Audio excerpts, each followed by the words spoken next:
কি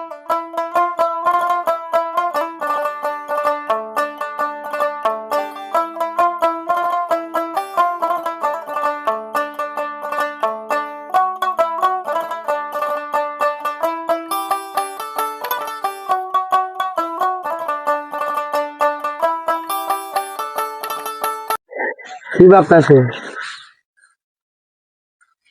ভাবতেছি ভাই যে জুয়া খেলা কি কোনো সব ধনী হয়ে যাবো? কোন যাবো না, কারণ অনেকই হইছে, আমি হইতে আলাম না। আশা ছিল আমার যে ধনু ওয়ালাটা ওই দেন, ওই নও জুয়া খেলা হইতেছে। অনেক মানুষ শুনলাম ধনী হইলো, এমুক খানো তুমুক খানো ধনী হইলো। আমগো ফার্মের মধ্যে দেখলাম একজন বালা বড় লোক হয়ে গেছে, তুমি ট্রাই করে যাও ওইটা আরো। হবো না, এটা অনেক জায়গায় হয়েছে, আমার সাথে বই একজন অনেক ধনী হয়েছে, কিন্তু ওই নাই তো ধনী হওয়া যাবো না। হ্যাঁ, লাভ নাই। আরে জীবন না, তা আমার দ্বারা হবো না, তা আমি থাকেন জুয়া আমার দ্বারা হবে না, আমি জায়গা থাকেন।